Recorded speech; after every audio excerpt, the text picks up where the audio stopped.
Peraí, desculpe interromper esse vídeo, mas é que eu continuo censurado pelo STF. Além deles cancelarem o meu passaporte, congelarem todas as minhas contas bancárias e bloquearem as minhas redes, agora eles também querem proibir os meus vídeos no Brasil.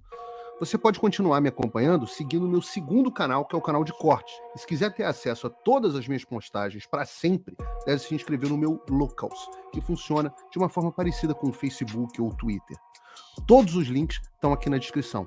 Entra lá, senão você vai ficar desinformado e aí eles vão vencer. Bom, quero falar com vocês sobre o primeiro tema, que essa foi uma semana, tem sido uma semana difícil para o Alexandre de Moraes.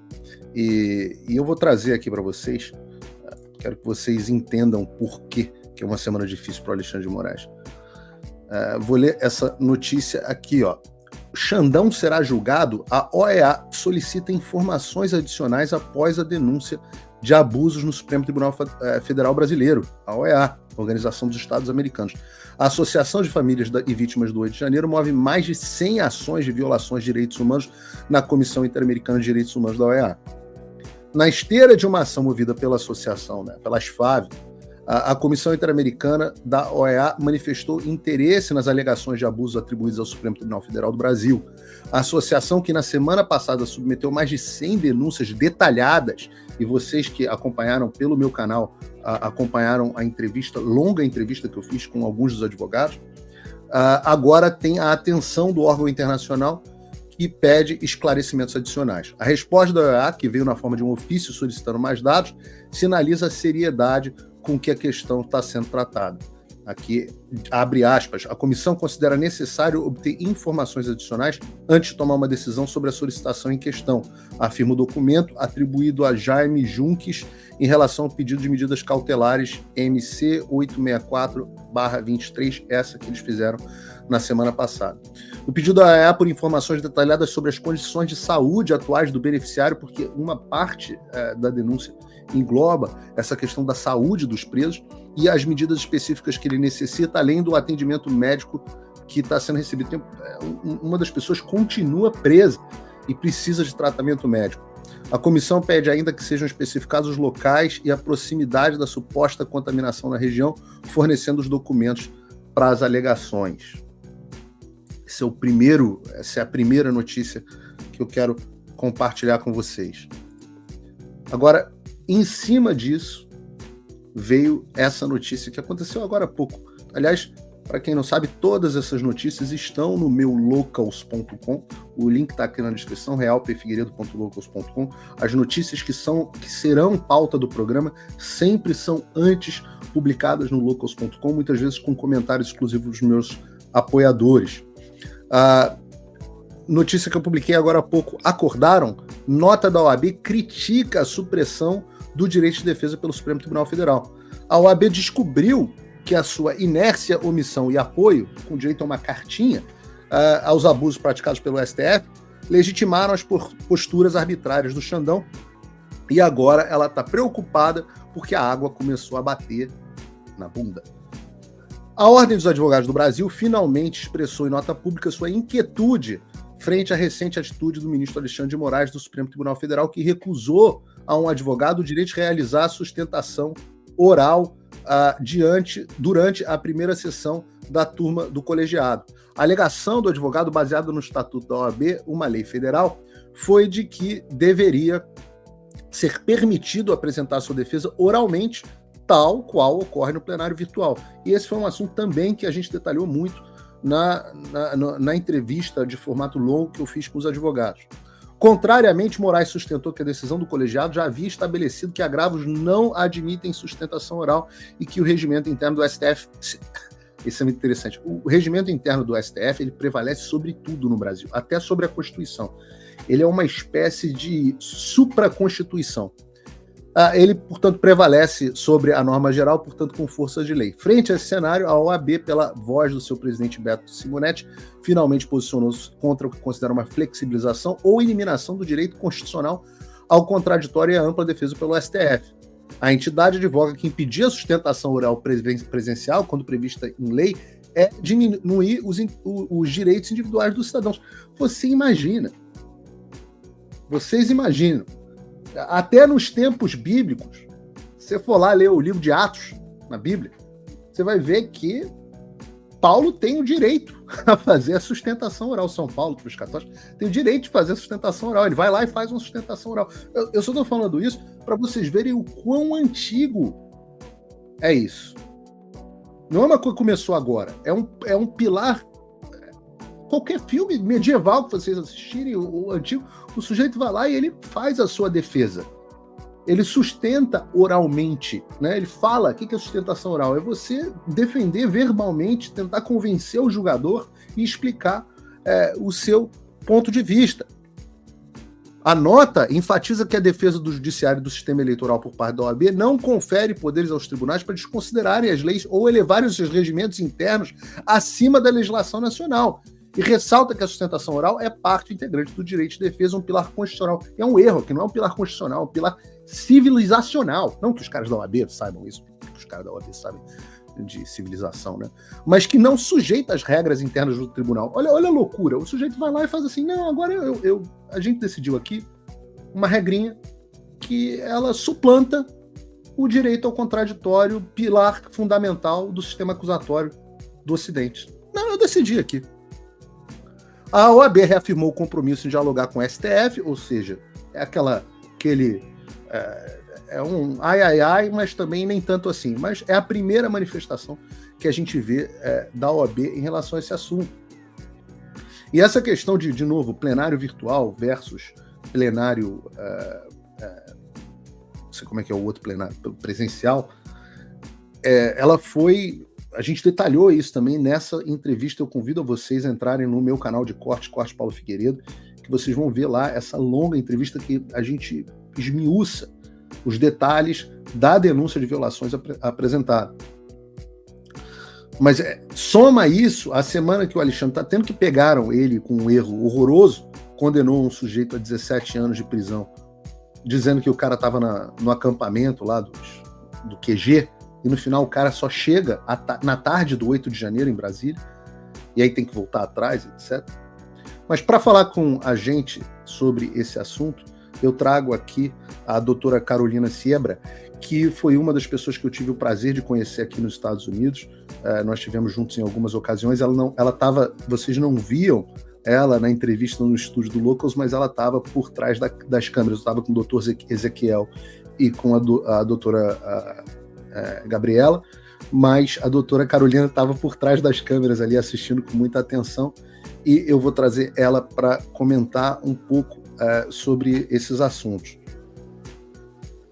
Doutora Carolina, seja muito bem-vinda, muito obrigado aqui por ter aceito o convite de participar conosco, né?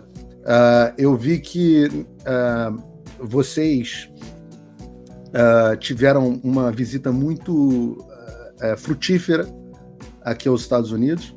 Não só fizeram eventos aqui no sul da Flórida, né, em Boca Raton, fizeram eventos também em Orlando, vi que fizeram eventos, se não me engano, em Nova York, em Washington, fizeram bastante coisa para denunciar os abusos do Supremo Tribunal Federal, as violações de direitos humanos do Supremo Tribunal Federal, e protocolaram mais de 100 denúncias dentro da Comissão Interamericana de Direitos Humanos da Organização dos Estados Americanos. Como é que foi essa visita, doutora? Seja bem-vinda. Muito obrigada pela oportunidade, Paulo. Essa visita, ela já mostrou resultados, né?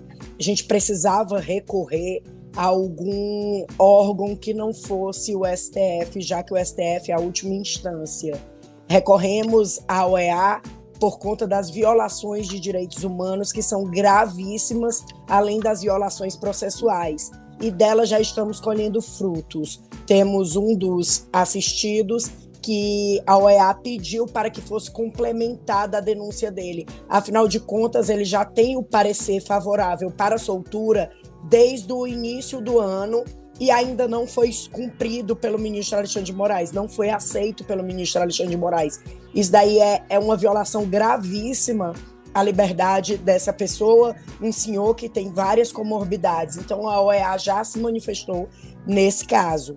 E como você vinha falando, a gente está com esse cerceamento de defesa, que já é uma prática do ministro Alexandre de Moraes, e a gente tem o conhecimento de que as primeiras coisas que acontecem diante de ditaduras é a falta da defesa, é a falta do direito de defesa, que é o que está acontecendo com essas pessoas do dia 8 de janeiro.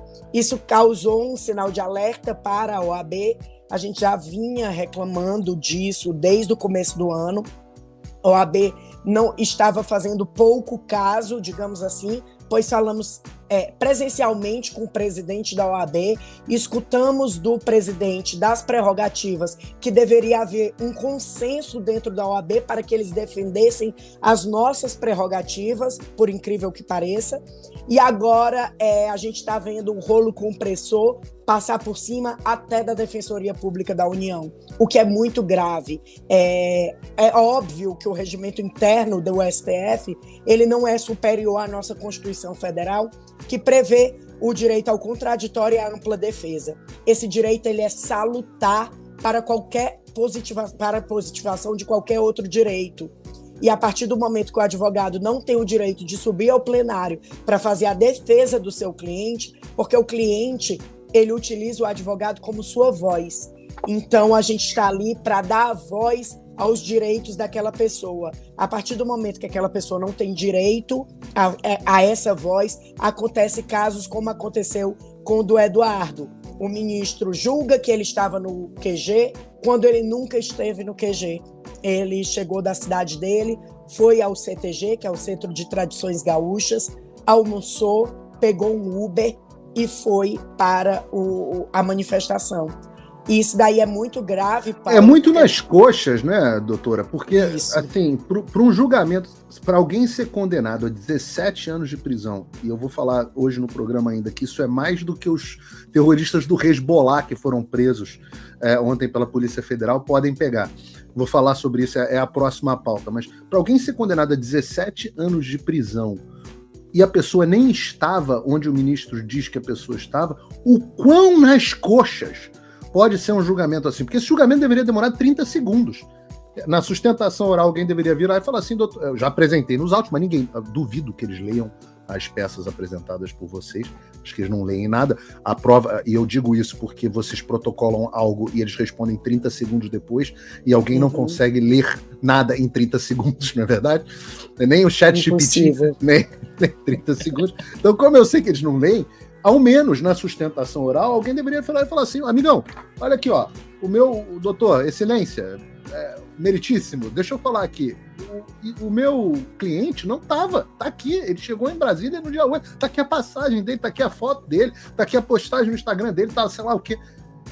E aí o julgador deveria virar e falar assim, foi mal aí, foi malzão aí.